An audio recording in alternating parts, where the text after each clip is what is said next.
everyone. Thanks for joining us for our third Cook the Book. Can you believe this is our third? Gosh, one a month we've been doing. So if you're catching this one, be sure you catch number 1 and number 2, which are also on our YouTube channel. Cook the Book is us, Valerie and myself, I'm Tina, connecting the dots between a fiction book that we have here at the library and a recipe that we have found in one of our cookbooks that we have here. So today we're doing a super fun book. It's actually a whole series of books. There are 9 of them. The first one is called Confessions of a Shopaholic. It's by Sophie Kinsella, which I didn't know until I was doing the research that her real name is Madeline Wickham. And she has published many books under her real name prior to becoming a pen name of Sophie Kinsella and having many popular books.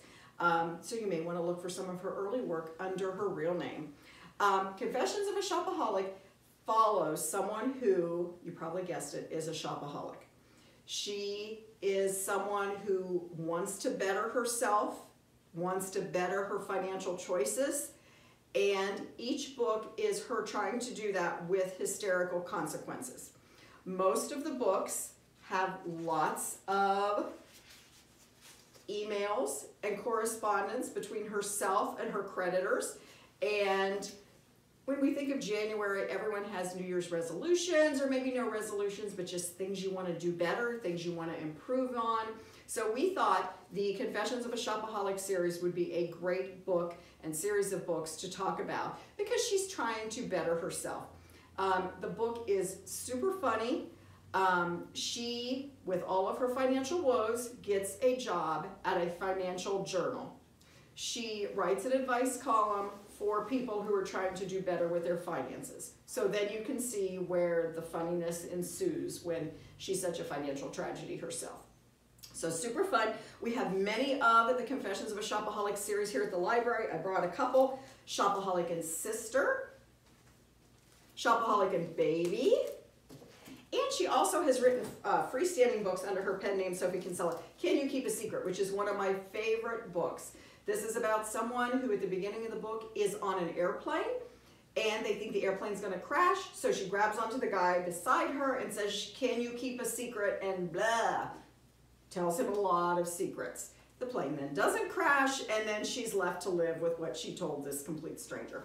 So lots of super fun books. All of the books are very easy reads. You can get through them quickly. If you're looking for something who's a little pick-me-up and a little bit of lighter reading, you would enjoy any of the Sophie Kinsella books. So since we're talking again about trying to improve ourselves and better ourselves with the new year, we thought, how could we take a recipe maybe we found in some of the books and maybe do a little bit better with it, put in a lot of veggies. You can see all of our beautiful veggies here. So we found a couple of pizza recipes. This one is in All-Time Favorite Recipes from Ohio. This was one of our most checked out books in 2021. And there's a breakfast pizza in this one. And in this one, which is the vegetable cookbook, there's a vegetable medley pizza. So we kind of took it from there, and Valerie, who is an awesome cook, came up with a great recipe that we're gonna do tonight. All right, so our recipe tonight is the crescent veggie pizza. It's a great snack, an appetizer, or just if you want something, I would say for lunch or a light dinner, you could do that too. So I already have the crust done, but how you do this, you have 2 cans of crescent rolls, and you just roll them out on your pan, just kind of roll them out, and then you just pat the dough down so it makes one continuous crust in there. So once that's done, you put it in the oven, you bake it at 375 for 9 to about 11 minutes, just until it has this golden brown color. And then you take it out, let it cool completely, and then you're gonna make your sauce for the pizza, which is, the sauce consists of cream cheese, sour cream, and then ranch seasoning, salad dressing, and mix. So let's get started on the sauce. So we'll put in our 8 ounces of cream cheese. I was telling Valerie, crescent rolls, ranch, how can you go wrong? Cream cheese. Exactly. So yummy. And then you need just a half a cup of sour cream. So what I have in here is a full cup, so we'll take about half of that. Put that in there. And then you're gonna take your whole packet of ranch seasoning.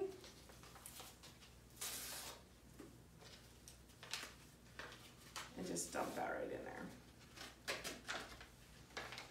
And then you can use a spatula, you can use, probably, I don't know if a whisk would do good because I think it would get kind of sticky.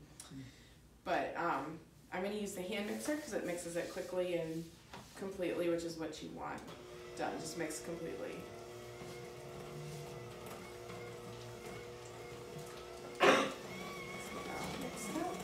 It smells very good. It does smell very good. I love ranch though. Me too. Always good stuff. And even the crescent rolls, the crust smells so good. And then usually for things that have cream cheese in them, stuff like that, I just kind of beat it an extra few minutes because then it kind of gets a little bit light and fluffy. And like some of our other recipes, this would be a great one for the kids to help with. It really They would. could help with picking what type of toppings they wanted to go on. Alright, so then when it's all done, it looks like that. And then you're just going to take your spatula, or I do have this as well. You could use, if you have something like this, it's just a, for frostings or any kind of thing that you want to spread, you can use whatever you'd like. And just put that on there. You're just going to put this on evenly, because again, this is your pizza sauce, so.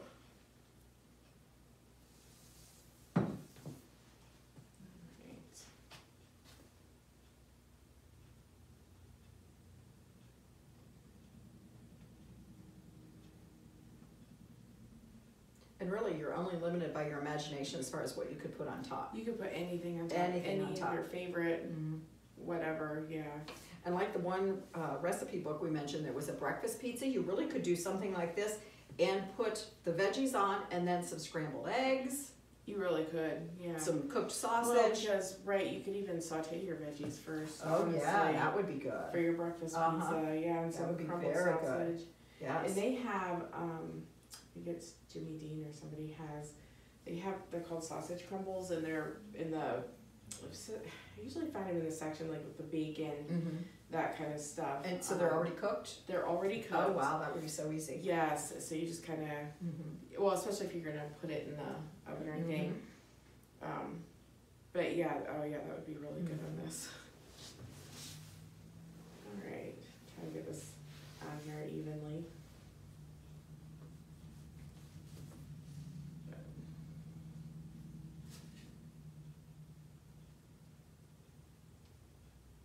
And Valerie has chopped the vegetables pretty small, which I think is a big secret if you're doing the veggie pizza like we're doing, don't you think? I agree, because you don't want to, especially if you're using it for an appetizer, so if you don't want big chunks of vegetables on there, it makes it harder for people to eat. But yeah, so there's your sauce on your pizza.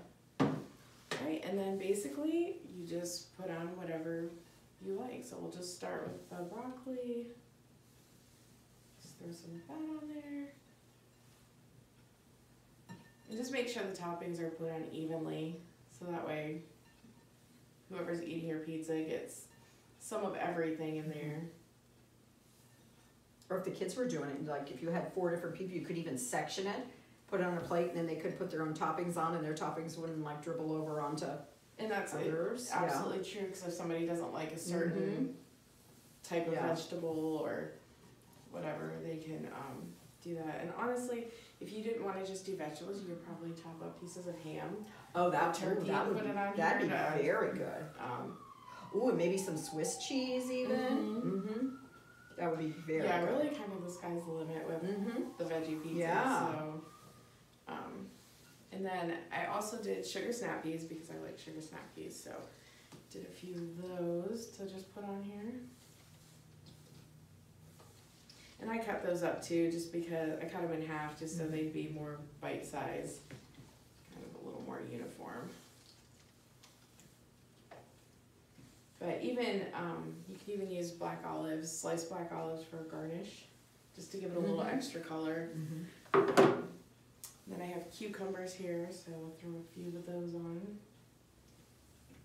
And I use the salad cucumber, the seedless ones, because they're just a little bit, they look a little bit nicer and they're a little bit, I don't know, eater friendly, I think. And you know, with the like the red tomatoes we're gonna put on, it would be so cute too for, okay, we're backing up in time here, but like as a Christmas party, really something would. to take to a Christmas party or something to make your family with the red and the green at Christmas time. And honestly, people do like cinnamon roll Christmas trees and stuff. You could probably somehow make this in the shape. You could do anything really with this. Right. Because crescent rolls honestly kind of hold their shape, so Yeah. you could kind of do what you wanted with it. I also have some mini sweet peppers that you can just, for color, just throw them on here. And yumminess. And yeah, absolutely. And I did, well, some of them are kind of smaller than others. These were kind of slightly larger ones, like about that big. So I just did 3 of them, and I did 1 of each color, so red, yellow, and orange. But it gives you plenty of pretty color on here. Yeah. And if you think you want to eat more vegetables this year, this is the way to do it. This is a fun way to do it as opposed to just trying to sit down with a bag of carrots and eat carrots. Absolutely. Yeah. And then with the cherry tomatoes, you can slice these in half, or you can keep them whole. However you choose to do it would be just fine. But yeah, as you said before, this would be a great activity for kids to help with, especially if you have this all cut up, you could just throw it on there. Fun. Alright, and so the last thing that you can add, and you can really add whatever kind is your favorite. This is just shredded cheddar. You just add a little bit of that on top then. And it finishes it off.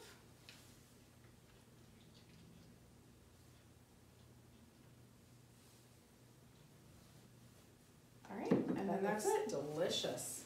So can't really hold it up too much, but turn it a little bit sideways there. And then you just cut it, this is a half-size sheet pan, so I would usually probably put this into about 16 servings. So if that gives you an idea of how many this pizza would serve, so.